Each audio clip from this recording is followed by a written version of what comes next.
The alien general didn't flinch when the crate landed at his feet. It was locked, humming faintly, covered in dust and dried mud from a world they had long since dismissed as irrelevant. The sergeant handed him the data pad, showing an encrypted signal from the crate itself. No known sender, no trail. With a smirk, the general waved off his officers and cracked it open. What spilled out silenced the entire command deck. Inside lay the head of Commander Vec, their most decorated tracker, eyes frozen wide, mouth sewn shut with jungle vines.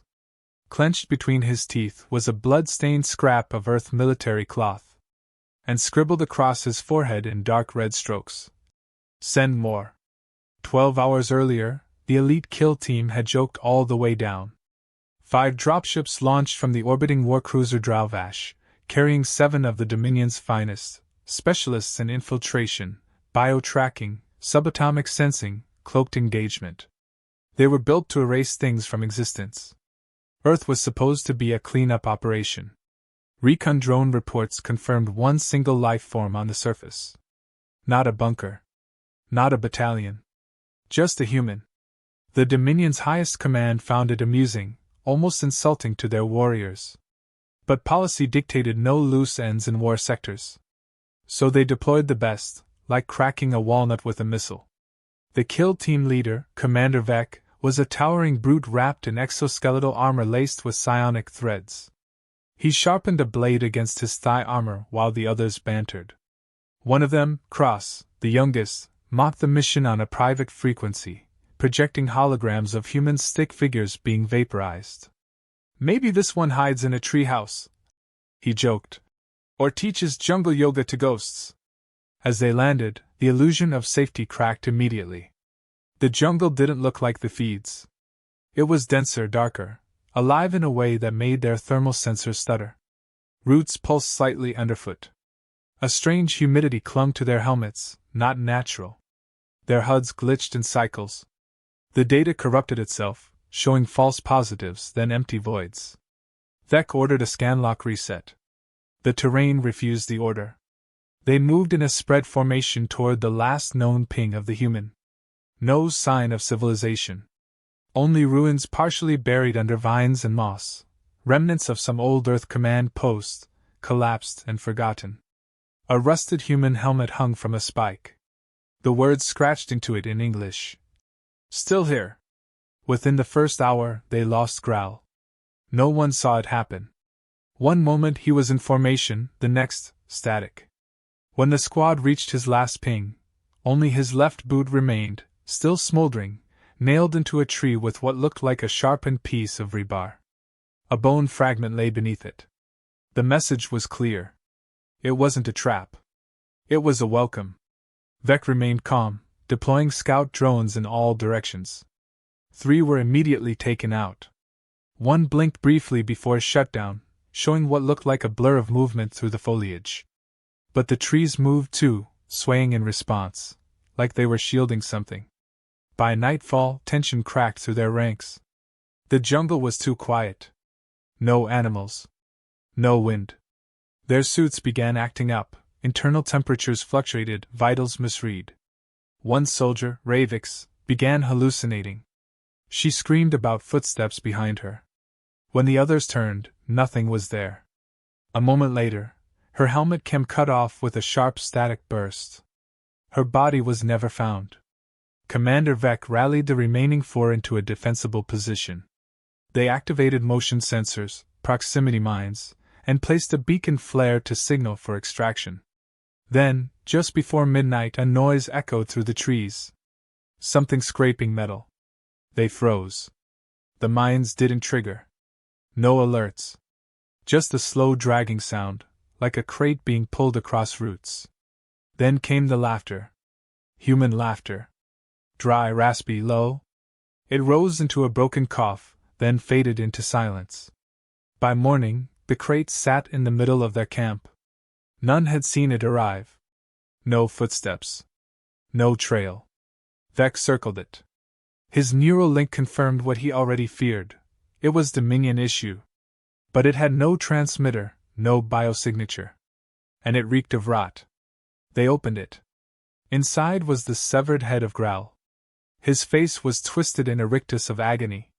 His jaw had been broken and reset. Inside his mouth, placed deliberately, was a small, rusted dog tag. Vex scanned it. Human military. The name read SGTM, Kane. Silence fell again. The youngest among them, Cross, began to tremble. Vec grabbed his shoulder. Get it together. We adapt. We complete the mission. We leave. But Cross whispered something Vec couldn't ignore. Sir? I know that name. Turns out Kane wasn't just any survivor. He was a field ghost. A human operative rumored in classified Dominion reports. Last survivor of the Daggerfield massacre. Listed as MIA 26 Earth years ago. Said to have single-handedly held a trench line for 9 days after his unit was wiped out, using only handmade explosives and sharpened shovels. Dominion files said he died in orbital fire. Clearly, they were wrong. The team's confidence fractured. Even the jungle seemed to sense it, leaning in, swallowing sound. The ambient light dimmed. Vec ordered fallback to the LZ. But Kane was already ahead of them. As they moved, Cross went silent. When Vec turned, Cross was gone. His signal was there, but the coordinates showed he was directly above them. They looked up. No sky. Just vines. Then something dropped. It was Cross's head, cleanly cut, eyes gouged out, falling from high above like a dropped apple. The team screamed. Back in orbit, the Dominion warcruiser Dralvash received a signal. Unauthorized crate transmission. Incoming from Earth's surface. No data string, no ID. Just a physical crate.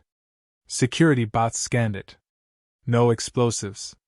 They delivered it to the bridge. The general cracked it open in full view of his officers. Inside were 2 heads. Growl and Cross. Both prepared like trophies, tongues tied together in a grotesque knot. The note pinned between them read, I buried my brothers in this jungle. Now I'm burying yours. The general stepped back. He finally understood. They hadn't dropped a kill team into a mission. They had fed them to a legend. The jungle didn't move like any normal terrain. It breathed, like an old beast long asleep but restless now, awakened by foreign blood. Commander Vec crouched beside the remains of Cross's locator beacon, which was still blinking red as if the kid's heart was still in there. The beacon had fallen just inches from a pool of old bones, half of them human, the other half too shredded to identify. The squad was down to 4, and none of them spoke unless ordered. They'd all seen things now. Not just the deaths. Not just the heads. They had heard things. Heard Kane. His voice never came through a calm line. It echoed through the vines, across stone, even into their helmets without warning. Sometimes it was his voice. Sometimes it wasn't. Sometimes it was one of theirs. Ravik screaming from nowhere. Growl whispering to run. They moved in formation through what used to be an ancient battlefield, now overtaken by dense flora. Towering rusted husks of Earth war machines sat half-sunk in mud, their insignias worn off by time. Trees grew through the tanks like nature reclaiming lost pride. The sensors still flickered useless. Their biotrackers didn't show Kane, but they showed motion, random dots flickering, disappearing, reappearing, as if the jungle itself had a heartbeat and kept changing its pulse to mock them. Vec barked commands to reroute power to thermal scan only. It didn't help. Instead of heat signatures, the HUDs displayed vague human shapes, dozens of them, walking beside the squad or just behind them. Every time someone turned, nothing was there. Vec clenched his jaw. He'd faced resistance cells, planetary purges, insurgents who used acid knives and suicide spores. But nothing like this. This wasn't warfare. This was dismantling. Not just of his unit but of their minds. When they reached a collapsed structure partially buried beneath the undergrowth, Vec signaled for temporary cover. It was a bunker, earth-made, or what remained of one. Fungal growths pulsed along the walls like veins. On a rusted panel was another dog tag welded to the metal, burned black but readable. Another name. Another ghost. One of Kane's squad, probably. The air inside was wrong. It smelled like blood and ash, even though no fire had touched it for decades. Sergeant Triv broke rank and stepped into the back chamber without a word. Vec shouted after him, but the signal glitched. Then came the sound, metal slicing into wet flesh. When the others arrived, Triv was on his knees, his own blade jammed through his throat, eyes wide open. He was still alive. Barely. And in his blood, drawn across the dusty floor, were symbols. Not alien. Not human. Some mix of both. A fusion of vengeance, grief, and something older. Before Vec could even process the scene, the lights in their helmets died. Complete blackout. Then the audio clicked on. It was music. Not Earth's anthem. Not a war chant. A soft, crackling tune. A woman's voice singing about rain and soldiers, something ancient, recorded on what must have been one of Kane's scavenged tapes. The sound filled the chamber. Vec ripped off his helmet and slammed it against the wall. He screamed at nothing. At Kane. At the jungle. At the Dominion. The silence that followed was heavier than before. They buried Triv under a collapsed beam and moved without speaking. The rest of them, Vec, Saran, and Helt, headed south toward the coordinates the Dominion Command had marked as the center of Kane's last known movement. The idea was to corner him. Now they all knew it was suicide. But protocol overrode fear. Orders were orders. Besides, retreat wasn't an option anymore. The shuttle beacon had stopped responding. As they crossed a stream that shimmered with unnatural green hues, Saran noticed something off about the terrain. The routes were arranged in deliberate patterns. Not random. Like warning symbols made from nature. Helt tapped into a memory chip and compared the layout to Dominion glyphs. The match was disturbing. Kane was mimicking their own warning signs, but in reverse. A perverse joke written in bark and moss. Helt tried to laugh it off, but it came out as a strangled choke. Then they reached the first trap. Not a bomb. Not a turret. A psychological cage. Across a clearing stood a row of Dominion helmets. Their own. Not the ones they wore. Older ones. Custom models. One of them had belonged to Vec's previous squad mate from a campaign 2 years prior. It was unmistakable. Impossible. Vec approached it. Inside the helmet was a perfectly preserved skull with Dominion rank etched into the teeth. Behind them, they heard a noise, rapid clicks, like bones tapping together. They turned. No movement. Then the light flared in the sky. A massive fireball exploded 2 clicks away. One of their earlier scout drones, finally finding Kane, or being found. The flames reached above the canopy. Saran whispered something about the jungle bleeding. She wasn't wrong. They arrived at a clearing that had once been a command post, now reduced to a boneyard. Human and alien remains hung from tree limbs in deliberate patterns. Some bones were sharpened into spikes. Others were carved with phrases in broken Dominion tongue. The message was clear. This was not madness. It was memory. Rage given structure. Kane had turned Earth into his monument. The night came fast. Faster than it should have. The sky blinked out like a switch had been flipped. Vec ordered rest cycles, but no one obeyed. Help finally cracked and demanded to know what kind of human could survive decades like this. Vec didn't answer because he didn't know. Maybe Kane wasn't a human anymore. Maybe the jungle had turned him into something else. A thing that remembered the war, the losses, and decided never to stop fighting. Just past midnight the wind started. A wind that came from no direction. It moved through them like breath. In the dark, something landed near the fire. They all aimed weapons. But it was only a boot. Inside it, a foot. Still fresh. Held turned pale. He looked down. He was barefoot. Then Kane spoke again. Not a threat. Not a demand. Just a whisper. Come and find me, Commander. They all stood frozen. The voice wasn't on comms. It came from inside the trees. Vec raised his weapon toward the dark and stepped forward. The jungle opened for him. And swallowed him whole. There was no sound when Vec vanished. One moment he was standing there, arm outstretched, pointing his rifle at the wall of foliage, and the next moment he was gone like the jungle had exhaled and inhaled only him. Helt screamed and fired blindly into the trees, the tracer rounds lighting up the vines and bark like a fireworks display in a tomb. Saran grabbed his shoulder and yanked him back before he emptied the magazine. Both of them were shaking, their training unraveling thread by thread. The jungle closed again where Vec had stood. There was no blood. No trail. No broken leaves. Just silence and the heavy weight of knowing they were next. Saran activated her emergency recall beacon, but the signal bounced back, distorted and looping like a corrupted echo. Her HUD flickered and then displayed a line of text not written by any Dominion interface. It read "Welcome home." She tore off her helmet and threw it to the ground, breathing hard. Helt dropped to his knees and stared at the dirt. His hands were shaking so badly that he couldn't reload. He muttered something in his own language, not meant for her, not meant for anyone. She understood anyway. It was a prayer.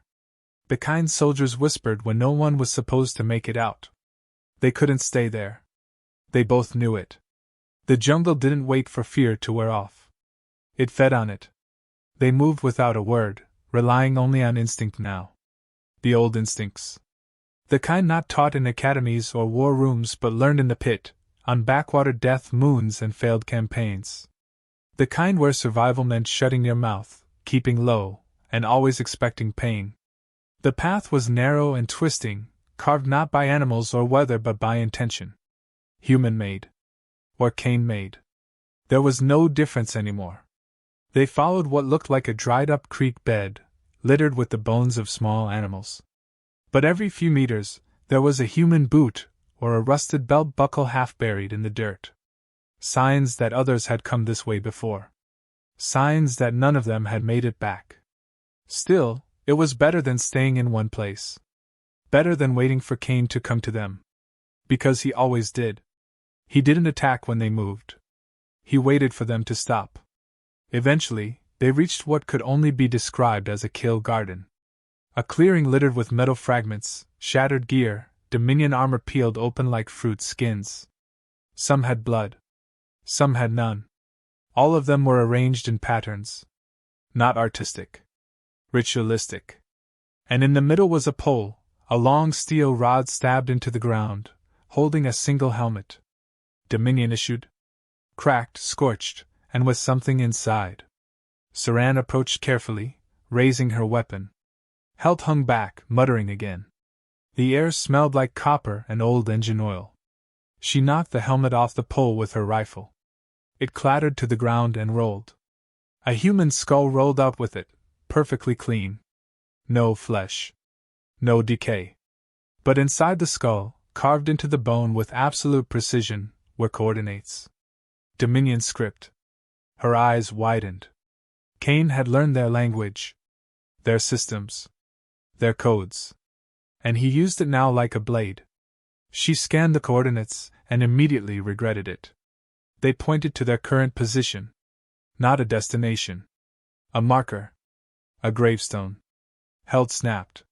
He turned and ran without warning, crashing through the underbrush like a panicked animal. Saran screamed after him, but he didn't respond. She didn't chase him. There was no point. The jungle already had him. She could feel it, like a pressure in the air. She stood alone now, heart pounding, staring at the remains of what used to be warriors like her. Cain didn't just kill. He documented. He arranged. He remembered every face, every rank, every mission. And now he was teaching her what that meant. Hours passed. Or maybe minutes. Time folded here. Light shifted constantly, casting long shadows that didn't match the angle of the sun. Saran pressed on, trying to find elevation, any place where she could send a clear signal. Eventually, she found a cliff's edge overlooking a valley choked with mist. It should have been beautiful, but it felt like a trap. She knelt and began assembling a long-range antenna from her emergency pack, fingers fumbling, breath shallow. Then the mist below moved. Something large shifted in it, too big to be Cain, too quiet to be a drone. She froze. The shape twisted and uncoiled like a serpent made of smoke. It didn't rise. It circled. It watched. Saran's hands shook, but she forced herself to keep working. The antenna activated. Static at first. Then a signal. A crackling connection. She activated the beacon and tried to speak. Her voice was steady.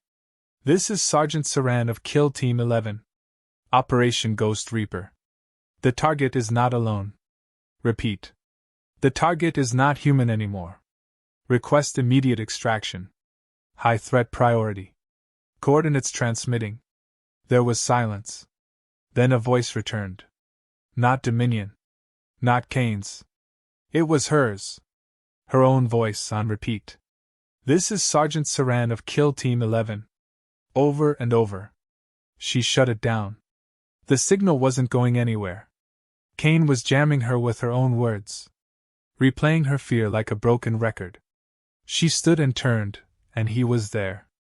Not a ghost. Not a myth. Just a man.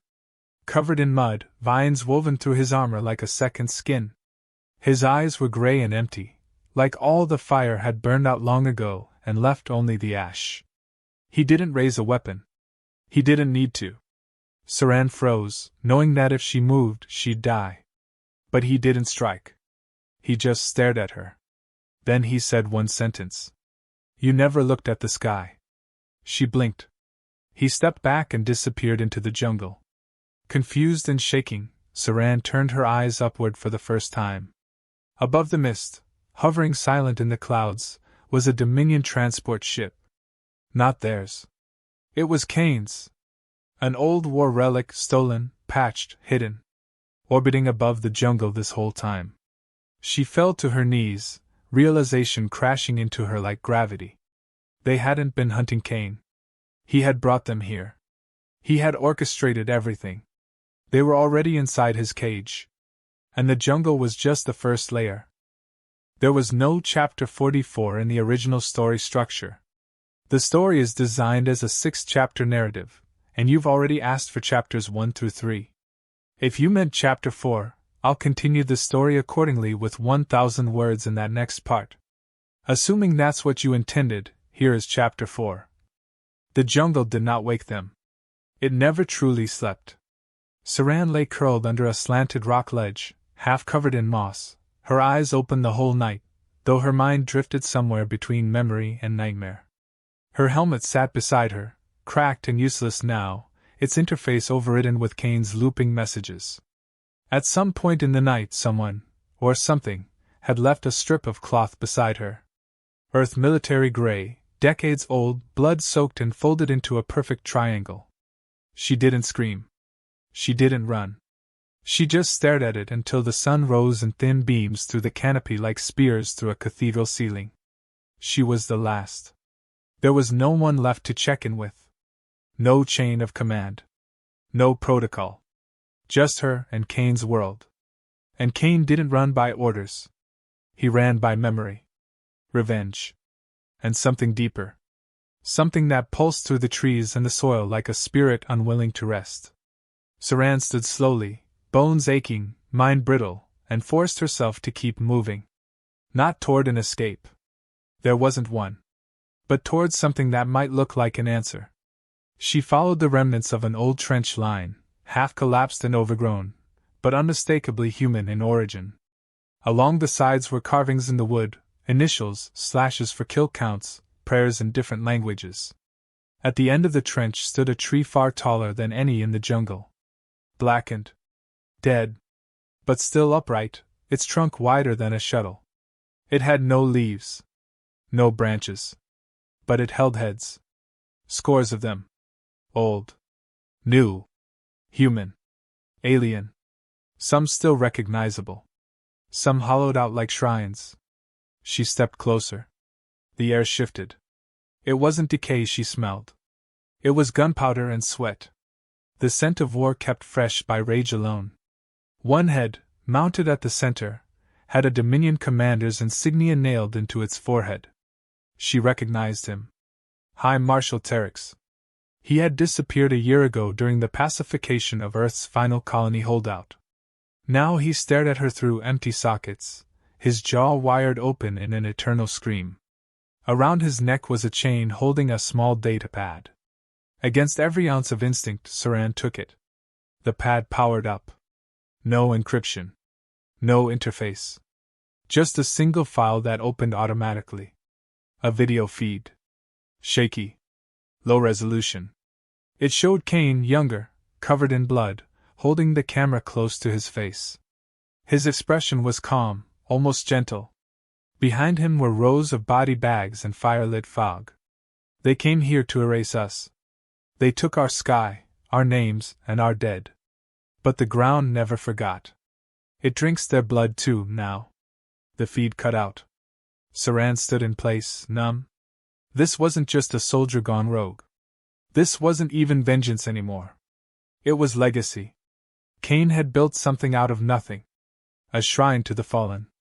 A message carved from skulls and strategy. Dominion had underestimated Earth, and now Earth had become a wound they couldn't close. She turned toward the path leading deeper into the ruined valley, where the old command centers were supposed to be buried. Satellite scans had once marked the zone as irrelevant. Too unstable. Too remote. But now she knew that Kane had made it that way. Interference wasn't an accident. It was design. At the heart of the valley stood what was left of a fortress bunker, its blast doors torn open decades ago and left to rust. Above the entrance was a sign, hand-painted in English. The last words of someone who must have known what was coming. It read never again. Inside, the air was cold. Artificially so. Saran passed through a corridor lined with scavenged tech, Dominion systems jury-rigged with Earth's scrap. Lights flickered on one by one as she moved, triggered by motion. Kane wanted her to see. He was watching. She could feel it in her spine. At the end of the hallway was a room, circular, steel walls burned and scraped, every surface marked with the names of fallen soldiers. She counted hundreds. In the center of the room was a table. On it another crate. She approached, knowing what it was, knowing she couldn't ignore it. The lid was sealed with vines twisted through broken Dominion armor plating. She pried it open slowly. Inside were 4 heads. The rest of her team. Vec helped cross Grell. Arranged like a family portrait. Their faces were calm. Peaceful. As if death had come not with fear, but with understanding. In Vec's mouth was a note. Simple paper. Human ink. It read you were soldiers. You followed orders. But they sent you here to die for nothing. Behind her, footsteps echoed. Slow. Deliberate. She turned. Kane stood at the doorway, unarmed. You could have left, she said. I did, he replied. They just kept coming back. She didn't raise her weapon. She didn't even touch it. There was no point. Kane wasn't threatening her. He never had been. He had orchestrated everything to show her. To teach her. This wasn't revenge anymore. This was history, written in heads and jungle rot. Why me, she asked. Because you're still listening.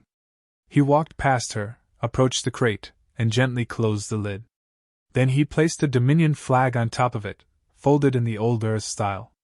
Tell them what you saw, he said. They won't believe me. That's not the point. She stared at him, the old soldier turned myth turned warning. Then she nodded.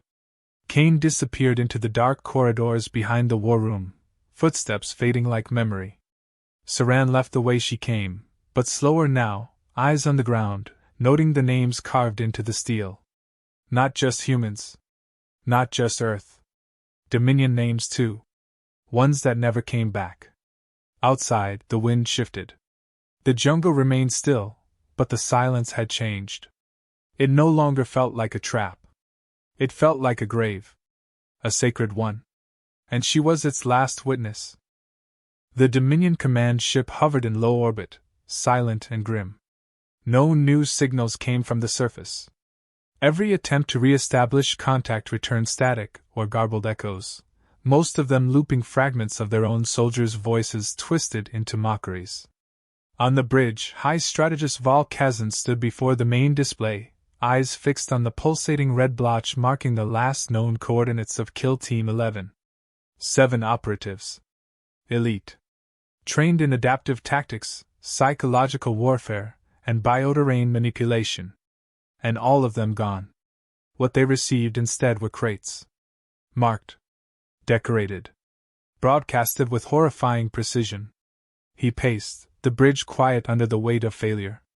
This was not supposed to be a war zone. Earth was a closed file. A derelict. Yet here he stood, reading report after report about lost drones, failed retrieval attempts, and a rogue human who'd turned the entire planet into a weapon. The heads in the last crate had been prepared with surgical care. The patterns carved into their skulls had meaning, an ancient Earth code, translated into a Dominion dialect. The phrase burned into Kazan's mind. Return again and be buried beside them. Still, he refused to retreat. Dominion pride did not allow retreat. He ordered a full planetary scan, deep spectrum, no filter. The system buckled. The scans came back jumbled. Geothermal activity indicated shifting substructures beneath the jungle. Something was moving. Not machinery. Something organic. Old. Sleeping. Disturbed. They had awakened more than just a soldier. They had stirred the bones of a battlefield that never forgave. In orbit's shadow, a smaller vessel detached from the command ship. Black paint. Quiet engines. No insignia. It was the High Strategist's personal landing craft.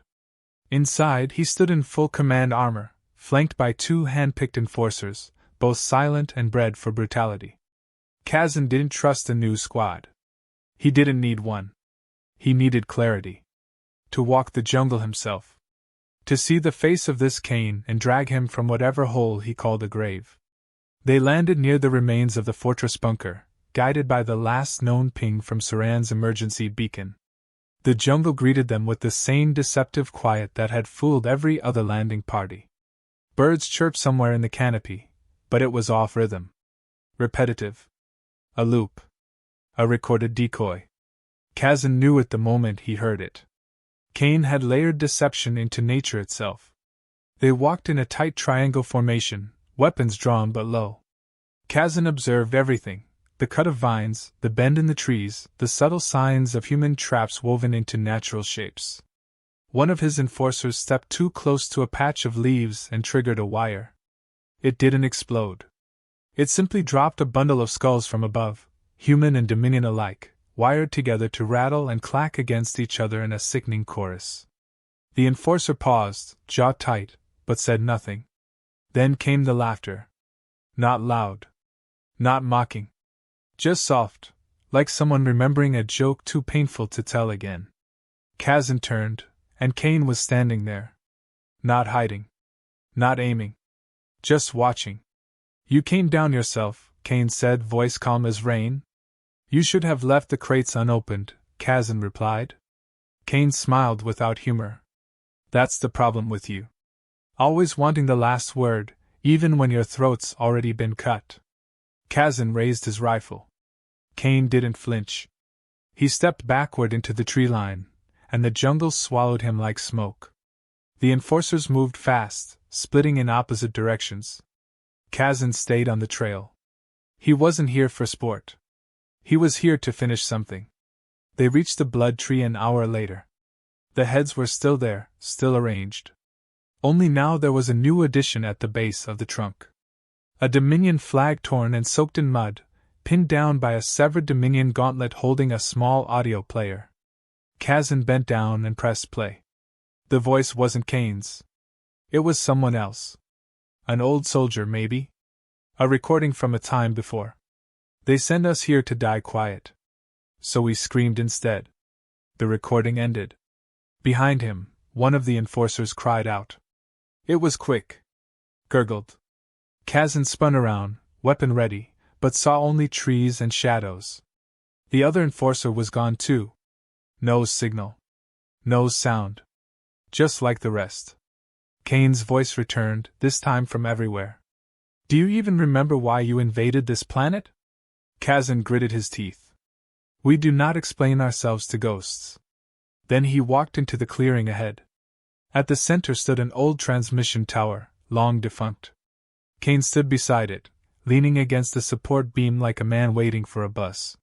He looked tired. Not weak. Just finished with the fighting, yet still bound to it.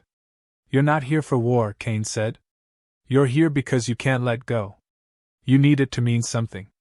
Kazan lifted his rifle, but before he could fire, the ground beneath him pulsed. A low vibration. Then the jungle around him came alive. From beneath the soil, old weapons emerged, automated, half fused with the earth, legacy Earth systems rebuilt by Kane over decades. A turret unfolded nearby, aimed directly at Kazan's chest. "I could kill you now," Kane said. "But I won't."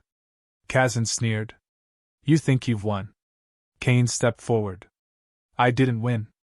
I just survived long enough to show you that you can't kill history. You can't erase pain with policy. You came to dominate. You left us nothing.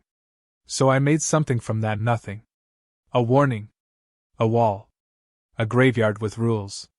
Kazan lowered his weapon slightly. "You're alone." Kane nodded. "Always was." Then he tossed a small data chip onto the ground. Kazan picked it up and scanned it.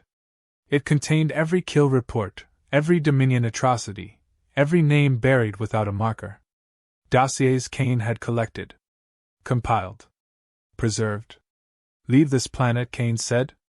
"And tell your empire to stop pretending it forgets the blood it spills." Kazan said nothing. Kane turned and walked away, disappearing for the last time. Kazan stood alone in the clearing, holding the chip. The jungle around him quieted, and for the first time, he realized he wasn't afraid. He was ashamed. He returned to orbit in silence. And days later, a final crate arrived on the Dominion Council floor. It contained no heads. Only helmets. And a folded flag of Earth. Ask ChatGPT. The crate sat untouched in the Dominion High Council chamber for 3 full rotations. No one dared open it. No orders were given to destroy it. It simply existed there like a curse wrapped in silence, a reminder that the most powerful empire in the known galaxy had bled and lost to a ghost. Delegates whispered, but none spoke aloud the name engraved into the side of the container. It wasn't in Dominion tongue. It was in English. Simple. Unfamiliar. But now infamous. Kane. When someone finally found the courage to unseal it, there were no heads, no blood, no bones. Only helmets. A stack of them, old and new, human and alien, arranged with care. And beneath them all, folded with military precision, was the faded flag of Earth, burned at the edges but still intact. At the bottom of the crate was a single sentence written in a soldier's hand. "No one conquers a grave." Kane hadn't needed to kill the strategist. He had never wanted to. Death was a message. This was a memorial. Dominion Command didn't issue an official retreat. They didn't announce the closing of Earth's files. But the probe stopped. The scans ended. And Earth's sector was reclassified to red void status, a diplomatic term meaning non-viable, forbidden, a void. No more ships landed. No more squads were sent. In the end, Kane won not because he slaughtered everyone who came. He won because they ran out of people willing to go. Down on Earth, the jungle grew back over the trails, the bunkers, and even the blood tree. The bones remained, hidden beneath vines, watched by silent crows that perched on rusted barrels and broken rifles. Time no longer passed the same way here. It stretched and folded and swallowed the years until only the whispers remained. Whispers of a man who outlived his war by refusing to leave the battlefield. Who turned loss into law. Who stitched revenge into the soil so tightly that even the rain smelled like warning. Kane walked through the jungle like he always did, quietly, every footstep measured, every turn known before it came. He no longer carried a weapon. He didn't need one. The jungle was his. The forest paths shifted for him. The trees bent to block the sun when he rested, and the river stayed quiet when he knelt to drink. Animals followed him for a time, then wandered off, satisfied. He was no longer a soldier. Not really. He was a ritual. an unfinished sentence in a language only the dead remembered. Sometimes he stood by the tree that used to hold the heads. It was just a blackened trunk now. No trophies. No statements. But he spoke to it anyway. Called out the names of his old unit. One by one. Every man and woman he buried. Not with tears. Not with pain. But with discipline. He remembered them clearly, like they were still sitting around a campfire, trading jokes and sharing the last rations. Sometimes he smiled at the memory. Other times, he sat in silence for hours. And the jungle sat with him. He never saw Saran again. But he knew she made it back. He saw the Dominion ships withdraw from orbit days after her signal cut out. He saw the sky clear. And that was enough. She would tell the story. Or not. That part didn't matter. The truth had roots now. It would grow on its own. Far from Earth, legends spread. Among smugglers, mercenaries, outlaws, and survivors, the name Cain became more than a man. It became a warning carved into ship walls, whispered at spaceports, engraved into makeshift memorials on asteroid colonies. Don't go to Earth. He's still there. The jungle breathes his name. He doesn't forgive. He doesn't forget. He just waits. Some claimed he died long ago, and it was only his traps that lived on. Others believed he was part machine, that he had uploaded his mind into the soil itself, that the vines listened to his anger and responded. There were even stories of Dominion assassins sent in secret, who never returned, whose gear was found stripped and repurposed in odd places across abandoned camps. But the real Cain, the quiet man with tired eyes and slow steps, simply kept walking. Not looking for anything. Just guarding what was left. Then one day, rain came. Hard, relentless, thunder shaking the canopy. Cain stood beneath it without shelter. Let it soak his face, his shoulders, his chest. He looked up for the first time in years. The sky was wide and gray, the clouds bruised with memory. He didn't smile. He didn't speak. But he felt something shift inside. Not peace. Not closure. Just gravity letting go a little. He knelt beside the graves he had carved long ago, the ones with names still legible beneath moss and time. He placed an old earth coin atop one of the stones. A habit. A ritual. Then he whispered one last name. Not a fallen comrade. Not an enemy. His own. Then he stood. And he walked into the fog. Behind him, the jungle closed once more. The vines reknit. The trail vanished. Earth returned to silence. And Cain became legend. Not in stories or in data feeds. But in the way fear lingered in silence. In the way soldiers looked twice before entering forests. In the way war remembered those who refused to lose.